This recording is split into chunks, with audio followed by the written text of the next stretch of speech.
నటి అమల సోనియా కలిసి ప్రారంభించారు.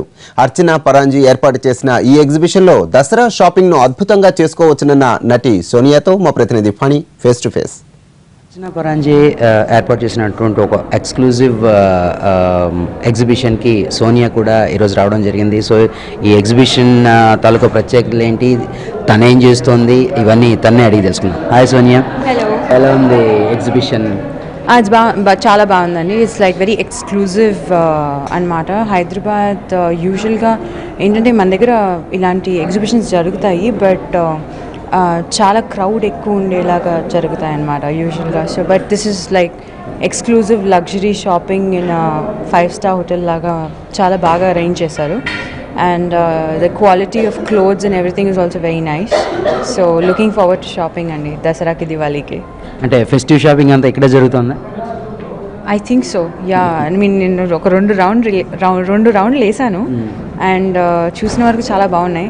నెక్స్ట్ ట్రై చేసి మీ అందరితో మాట్లాడిన తర్వాత ట్రయల్స్ వేసి సెలెక్ట్ చేసుకుని బుర్ర బద్దలు కట్టుకుని. ఎందుకని యూఆర్ టూ సెలెక్టివ్ అయిపోయావు సినిమాల్లోని? అంటే లైక్ గ్యాప్ కూడా తీసుకుంటున్నట్టు అనిపిస్తుంది. వై?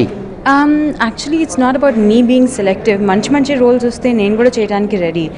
బట్ అంటే ఉట్టి స్క్రీన్లో స్పేస్ ఆక్యుపై చేయడానికి సోనియాని పెడదాము అని చిన్న రోల్స్ వస్తున్నాయి. సో నాకు అది ఇంట్రెస్ట్ లేదండి. ఆబ్వియస్లీ హ్యాపీ డేస్ అండ్ వినాయకుడు లాంటి మూవీస్ మెయిన్ స్ట్రీమ్ చేసిన తర్వాత, మెయిన్ లీడ్ లాగా చేసిన తర్వాత చిన్న రోల్స్ చేయడానికి మనసు ఒప్పదు.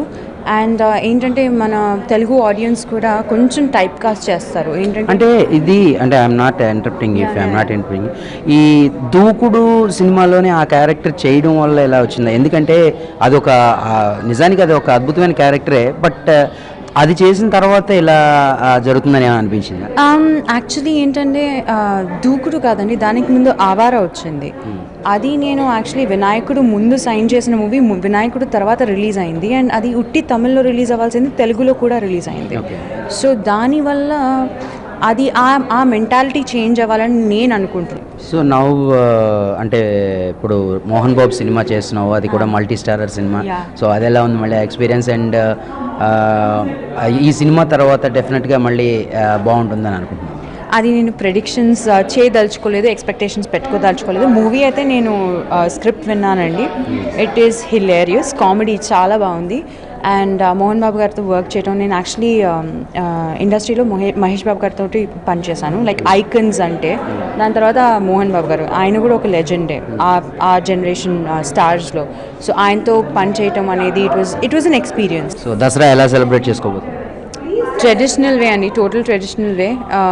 యూనో వెహికల్స్ కింద నిమ్మకాయలు, బంతిపూలు, మామిడాకులు, ఇంట్లో పిండి వంటలు. సో ఫ్యామిలీతోనే అండ్ ట్రెడిషనల్ వే. సో అది ట్రెడిషనల్ వేలోనే దసరా సెలబ్రేట్ చేసుకుంటున్నానని చెప్తుంది సోనియా. అలాగే తను ఇప్పుడు చేస్తున్న సినిమాల ద్వారా మరిన్ని సినిమాల్లో తను వచ్చే అవకాశం ఉందని కూడా చెప్తా ఉంది. కెమెరామెన్ సంతోష్తో ఫణి, NTV, హైదరాబాద్.